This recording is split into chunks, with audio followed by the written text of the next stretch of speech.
Hello friends, જ્યોતિષ કિચનમાં આપનું સ્વાગત છે. આજે આપણે કેરીનું વઘારિયું બનાવીશું.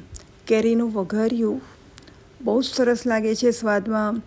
ખાટું, મીઠું અને ચટાકેદાર વઘારિયું બહુ જ સરસ લાગે છે. જો તમે એક વખત બનાવશો તો તમને ખૂબ જ ભાવશે. અને એટલું જલ્દી બની જાય છે, લગભગ 3-5 મિનિટમાં તો વઘારિયું આપણું તૈયાર થઈ જાય છે. એટલે એમાં એવો ટાઈમ પણ જતો નથી. તો ચાલો વઘારિયું બનાવવાની શરૂઆત કરીએ. 2 કેરી લીધી છે, એને આપણે ધોઈ સાફ કરી અને આ રીતે છોલી લઈશું. છોલીને એના થોડા મોટા ટુકડા કરી લઈશું કે જેથી કરીને ઓગળી ના જાય અને કેરી ટુકડા ખાવામાં પણ સારા લાગે. હવે આ કેરી મેં કાપી લીધી છે. જુઓ, આવા ટુકડા કરવાના છે. હવે આપણે અહીંયા એક પેન લઈશું. પેન સ્ટીલનું લઈશું અથવા નોનસ્ટિક લઈશું. એમાં મેં 1 ચમચી તેલ લીધું છે, જીરું, તજ, લવિંગ અને 1 ચકરી ફૂલ લીધું છે, થોડા મરી નાખ્યા છે. અહીંયા કેરી 2 બાઉલ થઈ છે.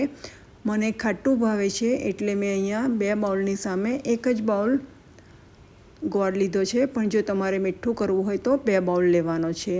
વઘાર થઈ ગયો છે. આપણે બંને બાઉલ કેરીના આમાં ઉમેરી લઈશું.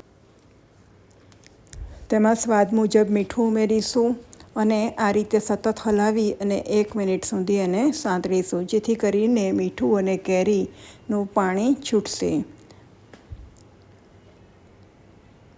મેં અહીંયા વિડીયો સ્કીપ નથી કર્યો. જુઓ, પાણી છૂટ્યું છે એટલે હવે આપણે એમાં ગોળ પણ ઉમેરી લઈશું અને ગોળ પણ આ રીતે મેં સતત હલાવીને જ ઓગાળ્યો છે. આ રીતે સતત હલાવી અને આપણે ગોળને ઓગાળવાનો છે. ગોળ ઓગળી જશે એટલે એમાં રસો થઈ જશે. આમાં આપણે કેરીને બહુ ચઢવવાની નથી. જુઓ કે આપણો ગોળ ઓગળી જ ગયો છે. કેરી પણ જોડે જોડે ચડી ગઈ છે. હવે આપણે એમાં સ્વાદ મુજબ મરચું નાખીશું. આ તીખું લાલ મરચું નાખ્યું છે 1 ચમચી અને 1 ચમચી આપણે કાશ્મીરી લાલ મરચું નાખીશું. બસ લાલ મરચું નાખી અને થોડું હલાવી લઈશું. આપણું ગરમ જ છે એટલે મરચું પાકું થઈ જશે.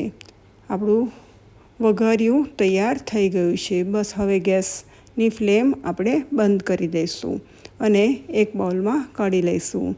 એક બાઉલમાં મેં અડધું કાઢ્યું છે. જુઓ, એ ઠંડુ થાય ત્યારબાદ એ કેવું દેખાય છે એ હું તમને બતાવું છું. એકદમ નજીકથી કેટલું સરસ આ જામ જેવું તૈયાર થયું છે. બીજું જે થોડુંક પેનમાં છે એમાં મેં 1 ચમચી જેટલો અથાણાનો સંભાર ઉમેર્યો છે. એ પણ બહુ સરસ થશે. જુઓ, એ પણ કેટલું સરસ થયું છે એ હું તમને ચમચીથી નજીકથી બતાવું છું. એ ખરેખર બહુ સરસ લાગે છે. આમાં જો તમે તમારી ઈચ્છા મુજબ 2 વાટકી ગોળ ઉમેરો તો પણ તમારું વઘારિયું આટલું સરસ ટેસ્ટી અને ચટાકેદાર થશે.